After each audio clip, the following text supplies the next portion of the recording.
उत्तर प्रदेश में नौकरी पर सियासी संग्राम देखने को मिल रहा है। नौकरियों को लेकर सियासत तेज हो गई है। अखिलेश यादव का बीजेपी सरकार पर बड़ा हमला देखने को मिला है। नौकरी बीजेपी के एजेंडे में है ही नहीं, ये बात अखिलेश यादव की तरफ से कही गई। आपको बता दें कि भाजपा जाए तो नौकरी आए, ये बात अखिलेश यादव की तरफ से कही गई है। ये राजनीति का नहीं, युवाओं का भविष्य का सवाल है। राज्य मंत्री कपिल देव अग्रवाल ने अखिलेश यादव को जवाब दिया। उन्होंने कहा कि सपा सरकार में भाई भतीजे वसूली के लिए निकलते थे। समाजवादी पार्टी के राज में सिर्फ एक ही वर्ग के लोगों को नौकरी मिलती थी। योगी सरकार का फोकस योग्यता और ईमानदारी पर है। बीजेपी में किसी भी तरह की सौदेबाजी नहीं होती है। इन तमाम बड़ी बातों का जिक्र कपिल देव अग्रवाल ने किया। तो अखिलेश यादव के तंज कसने पर कपिल देव अग्रवाल ने पलटवार किया है। सूबे में एक बार फिर नौकरी के मुद्दे पर राजनीति होने लगी है। अखिलेश ने सोशल मीडिया प्लेटफॉर्म एक्स पर पोस्ट कर बीजेपी पर निशाना साधा। समाजवादी पार्टी के अध्यक्ष ने आरोप लगाया कि नौकरी बीजेपी के एजेंडे में नहीं है।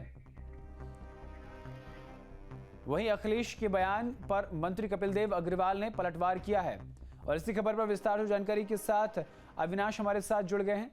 अविनाश, कपिल देव अग्रवाल ने अखिलेश यादव पर पलटवार किया है। जहां एक तरफ बीजेपी सरकार को लेकर बेरोजगार युवाओं को रोजगार ना देने को बात चल रही है, तो वहीं कपिल देव अग्रवाल समाजवादी पार्टी पर गंभीर आरोप लगा रहे हैं कि भाई और भतीजे वसूली के लिए निकलते थे, नहीं पैसे देकर नौकरी मिलती थी समाजवादी पार्टी के कार्यकाल में।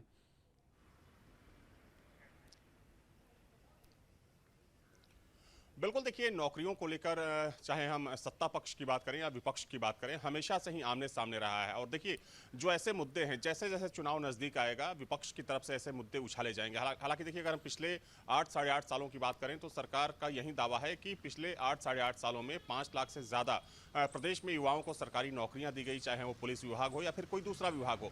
इसके अलावा लाखों की तादाद में तकरीबन 14 लाख के आसपास जो कौशल मिशन योजना है उसके साथ युवाओं को जोड़ा गया, जो कहीं ना कहीं रोजगार सृजित करता है।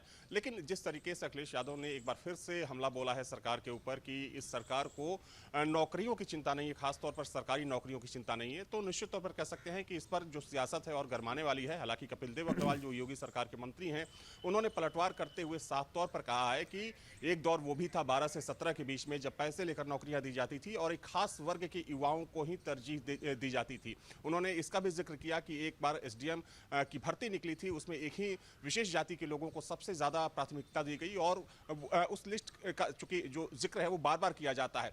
तो जाहिर तौर पर देखिए, चाहे हम एसआईआर मुद्दे की बात करें, नौकरियों की बात करें, पीडीए का जो फॉर्मूला है अखिलेश यादव का, उसकी बात करें, तो इन मुद्दों के साथ अखिलेश यादव की कोशिश यही होती है कि सरकार पर हमला बोला जाए, सरकार पर हमलावर हो जाए। लेकिन जिस तरीके से सरकार की तरफ से जो आंकड़े पेश किए गए हैं, निश्चित तौर पर कह सकते हैं कि इस पर आने वाले समय में सियासत और ज्यादा गरमाने वाली है। बिल्कुल, बहुत बहुत शुक्रिया अविनाश तमाम जानकारी के लिए।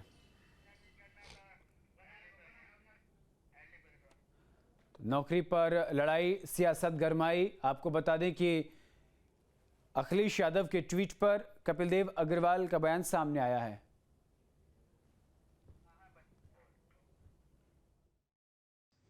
अखिलेश यादव जी जब सरकार में थे, 5 वर्ष का कार्यकाल उन्होंने देखा है और आगे मुख्यमंत्री ने कई बार कहा है, सदन के अंदर भी सदन के बाहर भी, कि भाई भतीजे वसूली करने के लिए निकल जाते थे। कभी अखिलेश जी ने उसका जवाब नहीं दिया कि नहीं हम वसूली नहीं करते थे।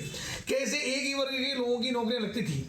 आज 9 लाख से अधिक नौकरियां सरकारी, 1 करोड़ से अधिक युवाओं को रोजगार आज प्रदेश के अंदर मिला है। एक भी व्यक्ति नहीं कहता, हमारे विभाग के अंदर भी 1850 भर्तियां हुई हैं, एक भी व्यक्ति नहीं कह सकता कि 1 रुपया किससे लिया गया हो। पूरी निष्पक्षता के साथ, पूरी ईमानदारी के साथ युवाओं को नौकरी मिल रही है। चाहे बेसिक शिक्षा हो, चाहे पुलिस विभाग हो या अन्य विभाग हो, सबको सरकारी नौकरियां मिली हैं। अखिलेश यादव स्वयं 5 साल प्रदेश के अंदर मुख्यमंत्री रहे। उनके पूज्य पिताजी श्री मुलायम सिंह यादव जी लगातार 3 बार मुख्यमंत्री रहे। और जब उनकी सरकार नहीं होती है, जनता उनको नकार देती है, तो झूठ बोलने का काम करते हैं। फिर चाहे एसआईआर का विषय हो, चाहे निर्वाचन व्यवस्था का विषय हो, चाहे महिलाओं को किसी प्रकार की ऑफर देने का व्यवस्था हो, कोई एजेंडा उनके पास नहीं है। मुद्दा विहीन ये विपक्ष है और झूठ बोलने का काम, गलत टिप्पणी करने का काम। और जब उनकी सरकार रही है तो भ्रष्टाचार में लगातार उनकी सरकार लिप्त रही। और लगातार अविनाश हमारे साथ बने हुए हैं। अविनाश, एक तरफ जहां भारतीय जनता पार्टी युवाओं को कौशल विकास और अन्य तरीकों से 5 लाख से ज्यादा नौकरी देने की बात करे तो वहीं अखिलेश यादव लगातार कह रहे हैं कि बीजेपी के एजेंडे में युवाओं के लिए नौकरी है ही नहीं।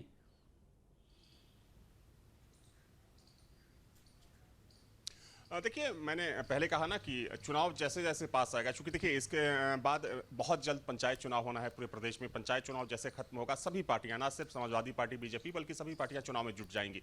तो विपक्ष को एक ऐसा मुद्दा चाहिए जिस पर वो सरकार को घेर सके। हालांकि देखिए, इससे पहले चाहे हम पीडीए फॉर्मूले की बात करें, एसआईआर की बात करें, इन मुद्दों पर भी घेरने की कोशिश की गई सरकार को। हालांकि जिस तरीके से बिहार में चूंकि एसआईआर को एक बड़ा मुद्दा बनाने की कोशिश की गई, लेकिन उस मुद्दे का बहुत असर हुआ नहीं और वहां पर जो एनडीए थी, एनडीए प्रचंड जीत के साथ आगे बढ़ी।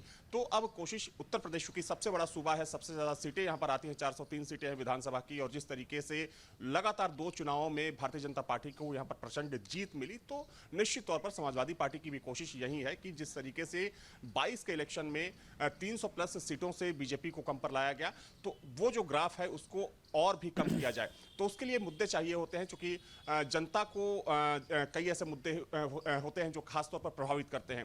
तो संभवतः अखिलेश यादव को यह लग रहा है कि अगर रोजगार और बेरोजगारी के मुद्दे को आगे बढ़ाया जाए या प्रमुखता से उठाया जाए तो इसका असर पड़ सकता है, लेकिन इसका कितना असर पड़ेगा ये तो आने वाला समय बताएगा। लेकिन देखिए, जहां तक सवाल पक्ष और विपक्ष का है, तो सरकार की तरफ से जो आंकड़े दिए जाते हैं रोजगार को लेकर, उसमें साफ तौर पर, चूंकि वो आंकड़े सार्वजनिक होते हैं, 5 लाख से ज्यादा नौकरियों का जिक्र होता है, और साथ में कौशल विकास जो मिशन योजना जो है उसके जरिए लाखों युवाओं को रोजगार के साथ जोड़ा जाता है।